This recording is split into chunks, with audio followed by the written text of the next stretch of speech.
Plus two കെമിസ്ട്രിയിലെ വളരെ simple ആയിട്ടുള്ള ഒരു ചാപ്റ്ററിന്റെ ഇമ്പോർട്ടന്റ് ആയിട്ടുള്ള പോയിന്റ്സ് നോക്കിയാലോ. അതെ, ചാപ്റ്റർ 3 കെമിക്കൽ കൈനറ്റിക്സ്, ചെറിയ ചാപ്റ്ററാണ്. അപ്പൊ അതിൽ ഇമ്പോർട്ടന്റ് ആയിട്ടുള്ള കാര്യങ്ങൾ നമുക്കൊന്ന് നോക്കാം. ആദ്യം തന്നെ നിങ്ങൾ റേറ്റ് ലോയും റേറ്റ് കോൺസ്റ്റന്റേയും കാര്യങ്ങളും, അതുപോലെ ഒരു ഇക്വേഷൻ തന്നാൽ റേറ്റിന്റെ ഇക്വേഷൻ എഴുതാനായിട്ട് റേറ്റിന്റെ കാര്യങ്ങൾ അതിനെ ബേസ് ചെയ്തിട്ട് ആ ഒരു റിയാക്ടന്റ് പ്രോഡക്റ്റ് ബേസ് ചെയ്തിട്ട് റേറ്റ് എഴുതാനുള്ള കാര്യങ്ങൾ പഠിച്ചിരിക്കണം. പിന്നീട് വരുന്നതാണ് ഒരു റേറ്റ് ലോ തന്നു കഴിഞ്ഞാൽ അതിലെ നമ്മുടെ കോൺസെൻട്രേഷൻ ടേമുകൾ ബ്രാക്കറ്റിൽ ഇട്ടേക്കുന്ന ആൾക്കാരുടെ പവറുകൾ തന്നേക്കുന്നത് സം ചെയ്ത് കഴിഞ്ഞാൽ നമുക്ക് അതിന്റെ ഓർഡർ കിട്ടും. അപ്പോൾ ഓർഡർ കണ്ടുപിടിക്കാനുള്ള കാര്യങ്ങൾ കൂടി അറിഞ്ഞിരിക്കുക.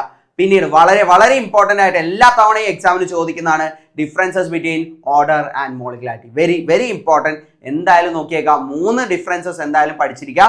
3 മാർക്കിനായിട്ട് എക്സാമിന് ചോദിക്കുന്ന അല്ലെങ്കിൽ 2 മാർക്കിനായിട്ട് ചോദിക്കുന്നതാണ്, നോക്കിയേക്കാം. പിന്നീട് വരുന്നതാണ് 2 ടൈപ്പ് ഓഫ് റിയാക്ഷൻസ് ആണ്, സീറോ ഓർഡറും pseudo first order reaction.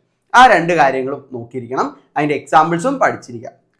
Examples ചോദിക്കുന്നതാണ്, അപ്പോൾ ക്ലിയർ ആയിട്ട് നോക്കിയേക്കാം. ഇനി അതേപോലെ തന്നെ വരുന്നതാണ് ഇന്റഗ്രേറ്റഡ് റേറ്റ് ഇക്വേഷന്റെ കാര്യങ്ങൾ. ഇതിൽ ഡെറിവേഷൻ ഉണ്ട്. ഡെറിവേഷനേക്കാൾ കൂടുതൽ ഇമ്പോർട്ടൻ്റ് അതിന്റെ ഇക്വേഷനുകളാണ്. അപ്പോൾ സീറോ ഓർഡറിന്റെയും ഫസ്റ്റ് ഓർഡറിന്റെയും നല്ല അടിപൊളിയായിട്ട് ഇക്വേഷൻ പഠിച്ചിരിക്കുക.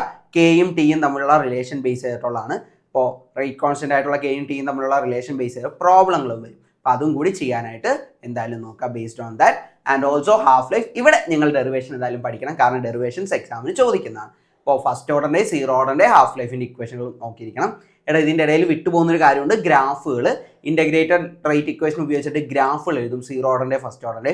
ആ ഗ്രാഫുകൾ കൂടി നോക്കിയേക്കാം. ആൻഡ് ദെൻ ഫൈനലി അറീനസ് ഇക്വേഷനും effect of catalyst activation energy, ഇത്രയും കാര്യങ്ങൾ കൂടി നോക്കിയാൽ വളരെ സിമ്പിൾ ആയിട്ട് ഈസി ആയിട്ട് നിങ്ങൾക്ക് എന്ത് ചെയ്യാൻ പറ്റും, ഇതിലുള്ള ഫുൾ മാർക്കുകൾ സ്കോർ ചെയ്യാൻ പറ്റും. അപ്പം നല്ല അടിപൊളിയായിട്ട് പഠിച്ചേക്കാം ഈ ഒരു ചാപ്റ്റർ കേട്ടോ.